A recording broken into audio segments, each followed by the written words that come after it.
ஆன்மீக பக்தர்கள் அனைவருக்கும் ஒரு வணக்கம். நம்ம பல தெய்வங்களை கூறி வரோம். அதை பற்றியும் ஒரு சரபோஜி மன்னனோட வரலாற்று கதையில் இந்த கதைகளை நம்ம கூற இருக்கிறோம். ஓம் கணபதியை போற்றி. கணபதியை தொடங்கி நம்ம சொல்ல வர்றேன். சரபோஜி மன்னன் வாழ்ந்த காலத்தில் சரபோஜி மன்னனால் வழங்கப்பட்ட முனீஸ்வரர் ஆலயம் இந்த ஆலயம்.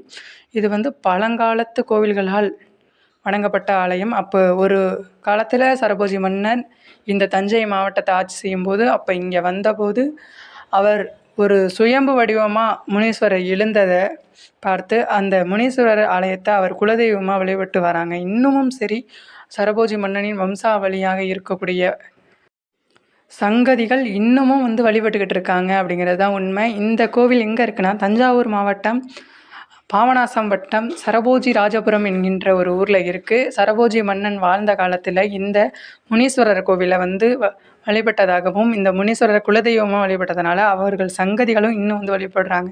கண்டிப்பாக நீங்களும் ஒரு நாள் இந்த முனீஸ்வரர் கோவிலுக்கு வாங்க. இப்போ இந்த வருடாபிஷேகம் என்கின்ற ஒன்று நடக்கிறது. வருஷாபிஷேகம் இந்த ஜூன் 19 அன்னைக்கு நடைபெறுகிறது. கண்டிப்பாக அதில் கலந்துக்கோங்க. சரபோஜி மன்னன் அந்த காலத்தில் இங்கு குதிரை ஏறி வரும் முனிகேஸ்வரரை வழிபட்டதாகவும் அவர் வருடத்தில் ஒரு முறையாவது இந்த முனீஸ்வரர் குலதெய்வ கோவிலுக்கு வந்துட்டு தான் போவார் என்பதும் உண்மை. அதேமாதிரி அவங்க சங்கதிகளும் இன்றும் இல்லை என்றென்றும் அந்த முனீஸ்வரர் வழிபட்டு கொண்டு தான் இருக்கிறாங்க. சுயம்பு வடிவாக ஒரு பூ போல் மலர்ந்தது போல் ஒரு மொட்டு போல் அந்த இடத்துலேருந்து தோன்றி இருக்கிறார். அதை சுயம்பு வடிவத்தை நாங்கள் எடுக்கக்கூடாது அப்படிங்கிறதுனால நான் உங்களுக்கு அந்த வீடியோவை எடுத்து காமிக்கல. அந்த சுயம்பு வடிவத்தை யாரும் பார்க்கக்கூடாது.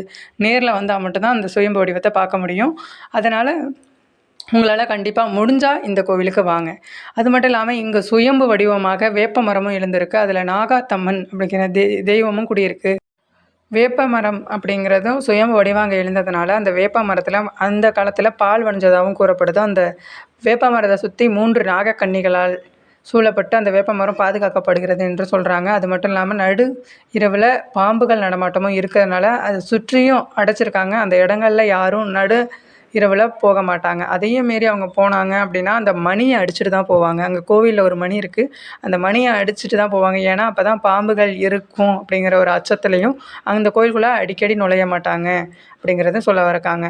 அது மட்டும் இல்லாமல் இந்த கோவில் பாம்புகளால் சூழப்பட்டு இருக்குது. அதாவது பாம்புகளால் காக்கப்படுகிறது. இந்த கோவிலில் பாம்புகளும் சுற்றி பின்புறம் ஒரு குளமும் அமைஞ்சிருக்கு. அதாவது சரபோஜி மன்னன் அப்போ வழிபடும்போது இந்த கோவிலுக்கு பின்னாடி போய் அந்த குளத்தில் குளிச்சுட்டு தான் இந்த முனீஸ்வரர் வழிபடுவாராம். அது வழிபட்ட பிறகு தான் எந்த ஒரு செயலாக இருந்தாலும் செய்வாராம். வருஷத்தில் ஒரு முறையாவது இங்கே வழிபடுவாராம். அதே மாதிரி இங்கே நாகாத்தம்மன் என்கிற ஒரு அம்மனும் எழுந்திருக்காங்க. அந்த அம்மனை வழிபட்டுட்டு அவர் இருப்பாராம். அந்த நாகாத்தம்மனின் அருள், அதாவது இப்போ தான் சுயம்பு வடிவமாக வச்சுருக்காங்க. அப்போ நாகாத்தம்மன் சிலையாக தான் இருந்தது.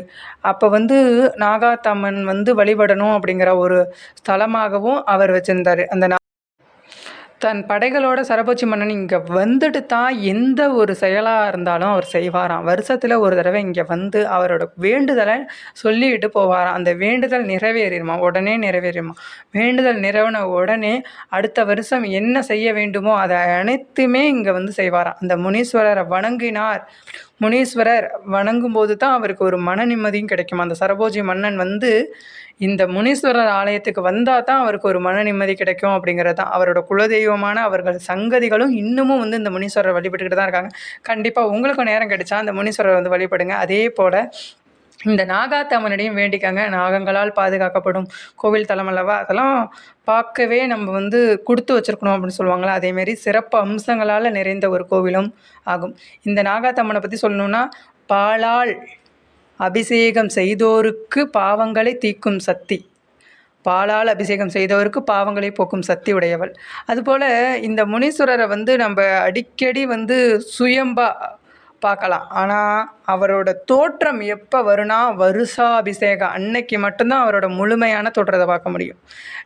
எல்லாரும் சொல்லுவாங்க எல்லா நேரமும் பார்த்துட முடியும் அப்படிங்கிறதெல்லாம் கிடையவே கிடையாது. முனீஸ்வரர் முகத்தை பார்க்கணும் அப்படின்னா அந்த நேரம் வந்தால் மட்டும்தான் பார்க்க முடியும். வருஷத்தில் ஒரு முறை தன்னை முக அலங்காரத்துடன், அதாவது அவருடைய சுயத்தை பார்க்கணுங்கன்னா அன்னைக்கு வருஷாபிஷேகம் அன்னைக்கு நீங்கள் வந்தால் மட்டும்தான் அவரோட உண்மையான சுயத்தை பார்க்க முடியும். அவர் சுயத்தை பார்த்தாலே நமது பாவங்கள் அப்படியே தீர்ந்துவிடும். அது மட்டும் இல்லாமல் இந்த முனீஸ்வரர் சூலம், அது வந்து இப்போ கோவிலுக்கு பின்னாடி வச்சுருக்காங்க. இதுதான் சுயம்பான சூலம் அப்படின்னு சொல்லுவாங்க. சுயம்பாக வந்த சூலம் அப்படின்னு இந்த சூலத்தை சொல்லுவாங்க. சுற்றிலும் அந்த குளம் தெரியுது பாருங்க. அந்த குளம் கரையில் தான் அந்த சரபோஜி மன்னன் வழிபட்டு இந்த சூலத்தை வழிபட்டு சுயம்பை வழிபடுவாங்க. சுயம்பு ஒரு பூ போல் மலர்ந்து உள்ளே இருக்கிறத நீங்கள் பார்க்கணுன்னா நேரில் வந்தால் மட்டும்தான் பார்க்க முடியும்.